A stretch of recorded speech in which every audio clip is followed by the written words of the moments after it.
Good morning. Good morning. Good morning. Thank you, Mr. President, for inviting me to join today, and thank you for convening us all today. Today is an exciting day for our country, and I want to begin by thanking Pat Gelsinger, the CEO of Intel, and Intel for making this massive, historic investment in American manufacturing right here in America. Now, from day one, President Biden has recognized and been clear that if we want to compete globally, we have to invest domestically. And he's prioritized the revitalization of our manufacturing economy and given those of us on his team a crystal clear mission to get those jobs back from overseas to America. And thanks to the president's leadership, our economy added almost 6.5 million jobs last year, the most in any year in U.S. history, and our unemployment rate dropped nearly 70%. Make no mistake about it, by any measure, the United States economy is strong. But the fact is, car prices are currently driving 1/3 of inflation. Why? Because we don't have enough chips. Last year, automakers made nearly 8 million fewer cars than they could have because of the semiconductor chip shortage. Electric vehicles, for which the president has set an ambitious goal, 50% of new car sales by the end of the decade, require 2,000 chips. Each EV requires 2,000 chips, more than twice as many as a traditional vehicle. So that's why today's announcement from Intel is so exciting. Semiconductors produced right here in America will allow us to shore up our supply chains, bring down cost, keep manufacturing facilities up and running, and create American jobs. But if we really want to end the chip shortage and ensure our global competitiveness, there's more to do. Today, our semiconductor supply chain is far too dependent on conditions in countries halfway around the world. A COVID disruption, a typhoon, political instability in another country has the potential to shut down an auto facility and harm American families in places like Ohio. The semiconductor industry was created in the United States of America, and it's time for us to lead again. Right now, there's a bill before Congress that would invest $52 billion in semiconductor production. Congress needs to pass that bill to revitalize America's domestic manufacturing. Passing that CHIPS funding is a win for workers, businesses, supply chains, and our economy. So again, Mr. President, thank you for your leadership, and thank you to Intel for choosing America. It's now my great pleasure to introduce Pat Gelsinger, the CEO of Intel. He's a global leader in the semiconductor industry. He's been a leader in the industry for decades, and the announcement he'll be making today will create nearly 12,000 jobs in total. And it's a perfect example of what we can do if we invest in America's manufacturing industry again. So with that, I will turn it over to Pat.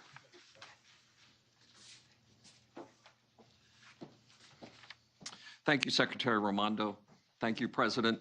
Thank you for my best Ohio friends and the senators.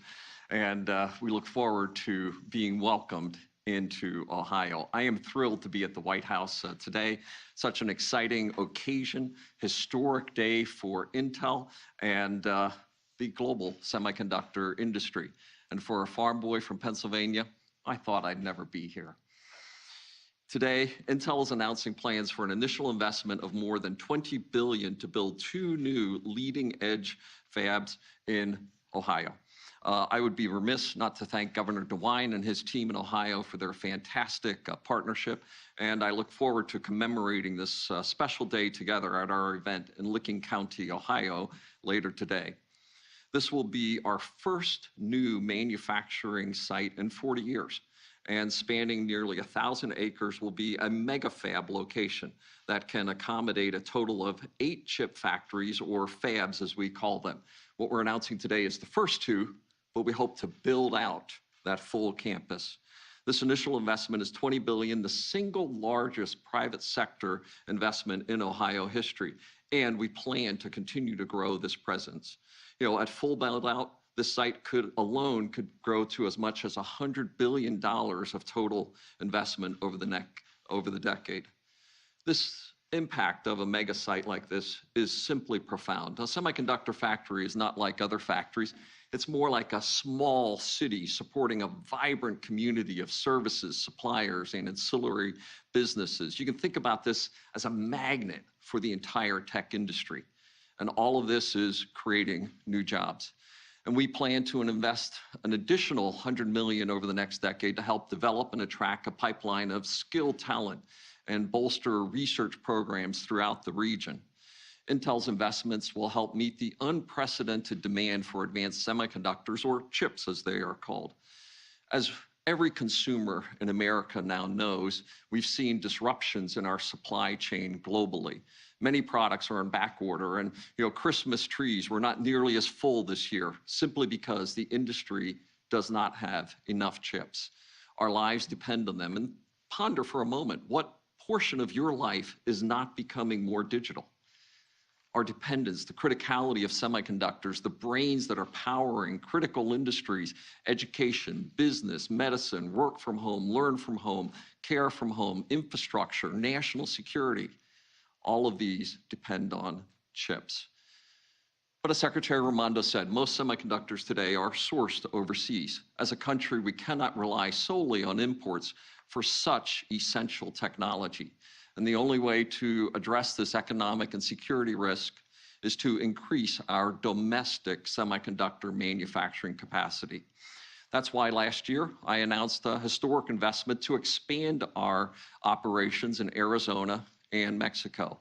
And as the company who put silicon into Silicon Valley, and the company that is now the catalyst for the Silicon Heartland, Intel is committed to restoring end-to-end leadership, innovation, and manufacturing here in the US.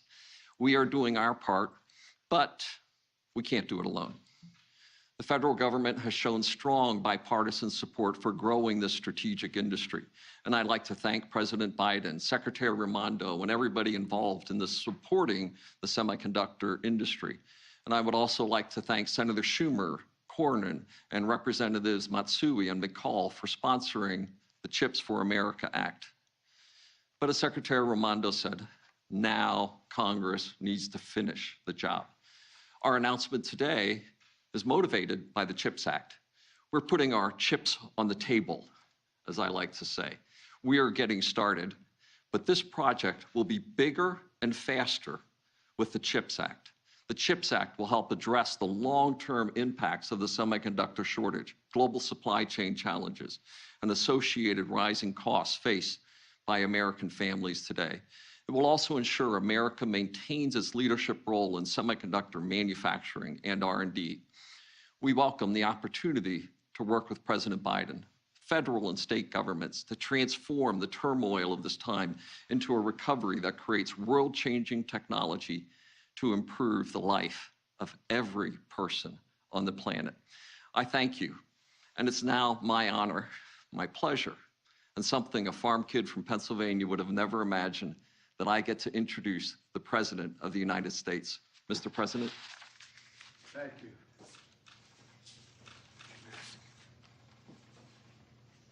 Well, you've introduced a kid from Scranton, Pennsylvania. I didn't think it either, so it's great to be with you. Pat, thanks for the introduction, and this is a truly historic investment in America, in American workers. This group of Washington reporters have heard me say many times, it's never been a good bet to bet against America. We are the most qualified folks in the world here in the United States of America. And I want to thank Sherrod Brown and Rob Portman, two senators who deserve an enormous amount of credit for us getting to this place right now, bipartisanly. The idea that we can work together is only just beginning to dawn on people here, I think. And I want to thank Commerce Secretary Gina Raimondo, who from day one has been helping lead our efforts to strengthen American manufacturing in America and American innovation. Look, Pat just laid out today's big announcement by one of America's most important companies. This historic investment for Ohio, one of the largest investments in semiconductor manufacturing in American history. A brand new $20 billion campus outside of Columbus, Ohio. 7,000 construction jobs, 3,000 full-time jobs. And I was kidding Pat earlier. I said, I may need a job. And he said, well, it's not bad. You start over 100,000 bucks on the line, but I got to get some training. But look, at the singular, look, to be able to say, made in Ohio, made in America, is what we used to always be able to say 25, 30 years ago. That's what this is about. But folks at home might be wondering, why it's such a big deal for manufacturing something so small, the size of a postage stamp? Why is that so important? Well, semiconductors are small computer chips that power virtually everything in our lives. Your phone, your car, your refrigerator, your washing machine, hospital equipment, the internet, the electric grid, and so much more. And here's the deal. America invented these chips. America invented these chips. And federal research and development led to the creation of these chips. Taxpayer dollars. These chips helped power NASA mission to the moon. The federal investment helped bring down the cost of making chips to build a market and an entire industry. As a result, over 30 years ago, America had about 40% of global production. But since that time, something happened. American manufacturing, the backbone of our economy, got hollowed out. Companies moved jobs and production overseas, especially from in the industrial Midwest. Decades ago, we used to invest 2% of our gross domestic product in research and development. Let me say it again. We invested 2% decades ago of our gross domestic product in pure research and development. Today, it's less than 1%. We were ranked #1 in the world in R&D. But guess what? We now rank #9.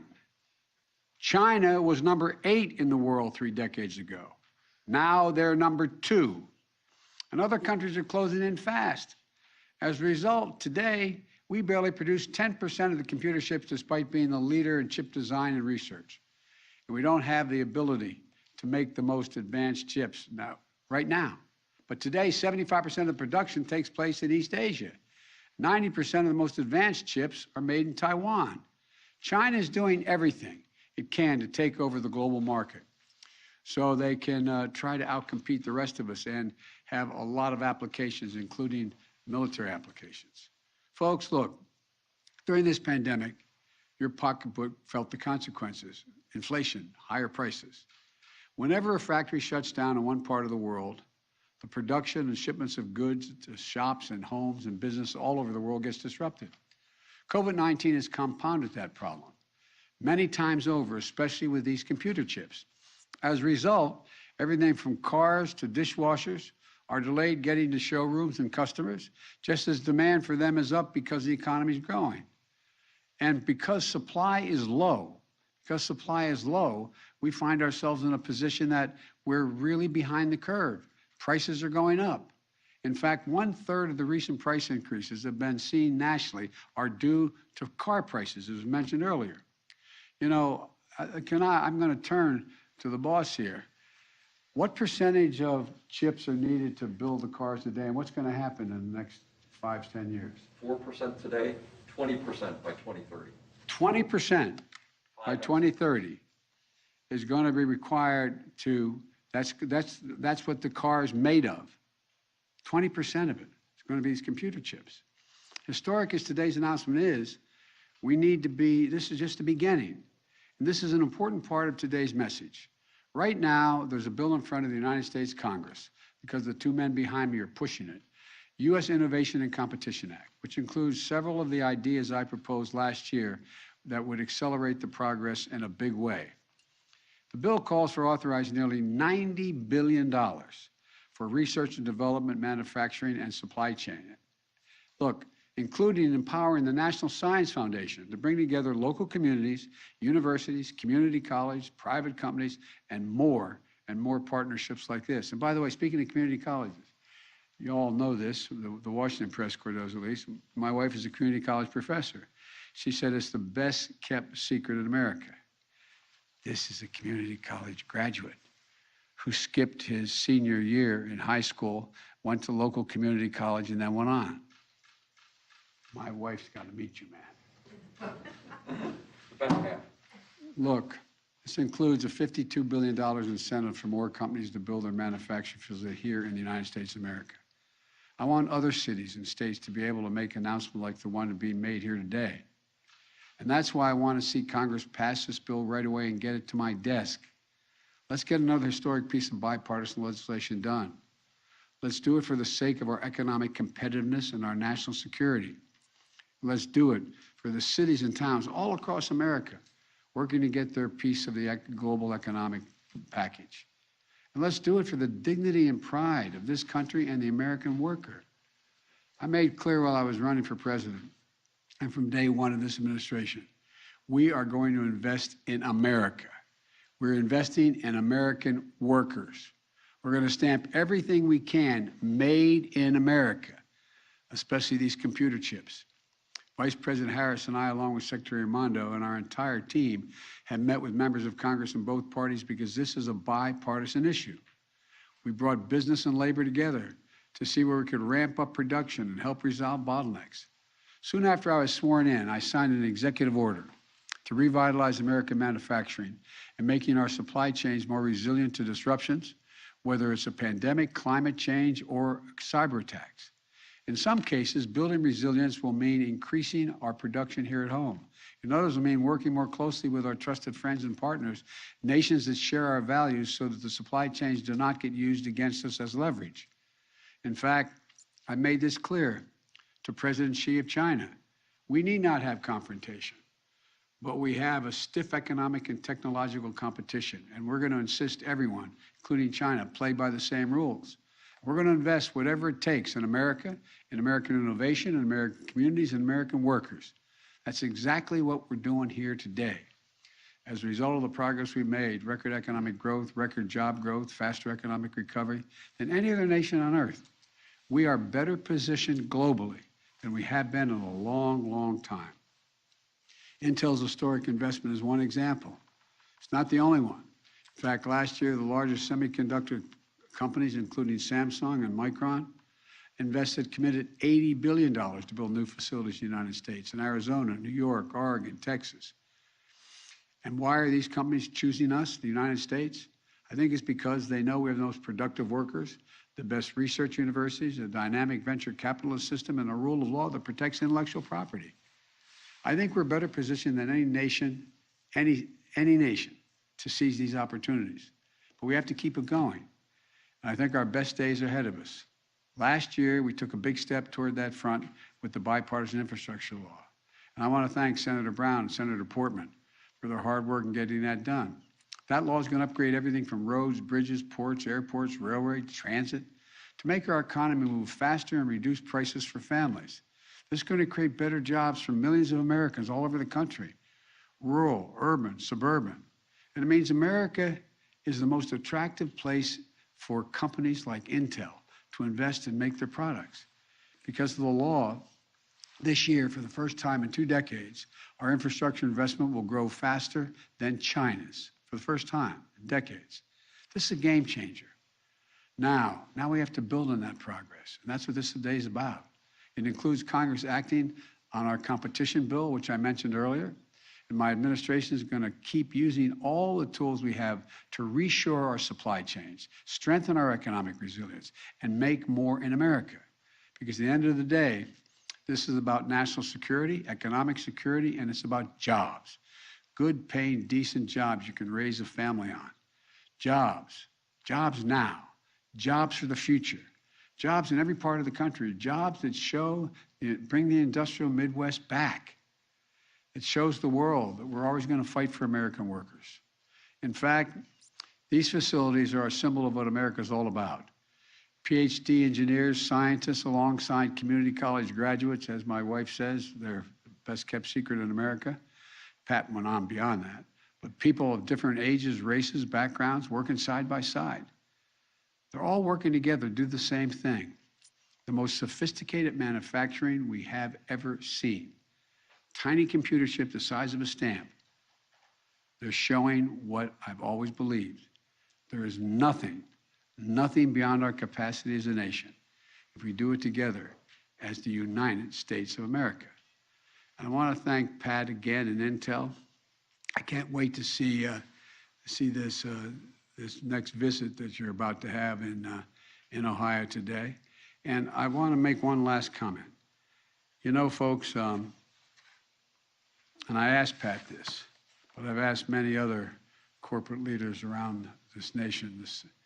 When the United States of America, when the government makes a decision to invest considerable amounts of resources in a new industry or in an area that we need to build up, that encourages business to say, they're doing it.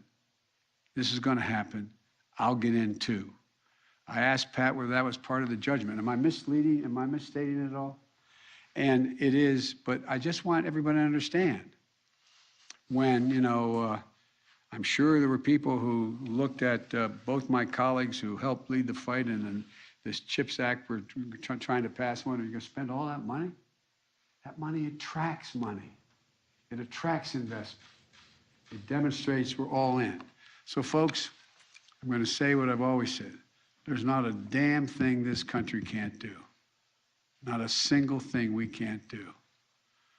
You've heard me say it before, and I'm going to say it again. I spent about an hour and a half today with the Japanese Prime Minister on a virtual meeting with our staffs. And I told him about when President Xi asked me, can I define America? When I was in China with him. I said, yeah, one word, possibilities. Possibilities. We can do anything if we put our mind to it. God bless you all, and may God protect our troops. And by the way, the reason we're not going to have any time for questions now is these guys got to get quickly on a plane and go out and do a major announcement in Ohio, and you guys will ask me all about Russia and not about anything having to do with chips. I have a question about this. If you could, how are we going to guarantee the raw materials will be available, since many of them come from without the United States, including some countries like Afghanistan that are in turmoil? We're working on that. There's a lot not in Afghanistan. There's a lot we've been finding out and moving on directions to find where the raw materials are. We're making contracts to make sure we have access to them, and we are doing things that we're finding out here in the United States. We have assets we didn't know we had in terms of raw material. Thank you very much.